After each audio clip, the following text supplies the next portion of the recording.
Hello everyone! Kumusta kayo ngayon? At it's another day na naman at tapos ang trabaho ko, and I just came from work and an hour ago and nagpapahinga. So weekend na naman, day off na naman, and 1 week na lang. Parang 1 week na lang tapos na yung October. Ang bilis. So next month, November, and we're celebrating Thanksgiving, and then December again, Christmas, and then New Year. Parang ang bilis lang talaga ng panahon, at ang mga tao ay nag-iisip parang walang nangyayari sa buhay natin. So tamang-tama yung topic natin ngayon na why people stay stuck. So kayo na nanonood kayo, have you ever felt like no matter what you do, parang wala pa ring progress? You're trying your best pero you still feel stuck? Parang hindi lang ikaw ang feel stuck, marami tayo dito. Many people stay stuck not because they're lazy, but because of a few things we don't often talk about. Number 1, fear of change.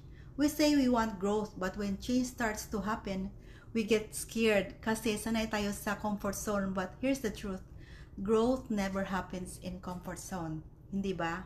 Number 2, overthinking. Ang dami nating plano, ideas, and what ifs, pero sa huli, wala tayong ginawa. Remember, this clarity comes from action, not from thinking too much. Number 3, waiting for the perfect time. Reality check, there's no perfect time. If you keep waiting for the perfect moment, baka 3 years from now, you're still waiting, di ba? So just start, even if it's messy, start anyway. Number 4, doubt. We don't believe we can do it, or we compare ourselves to others. Marami tayo niyan, nagko-compare ng sarili natin sa iba, naging successful. But the truth is, no one starts confident.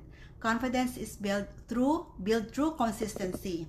And lastly, environment. If you're always around people who complain or don't grow, you will start feeling the same too, di ba? Surround yourself with people who lift you up and remind yourself of what's possible. So if you're feeling stuck right now, remember, you're not a tree, you can move. Take one small step today, because staying stuck is also a choice, but so is moving forward. So if this message hits you, share it with someone who might need to hear this today. Thank you for watching.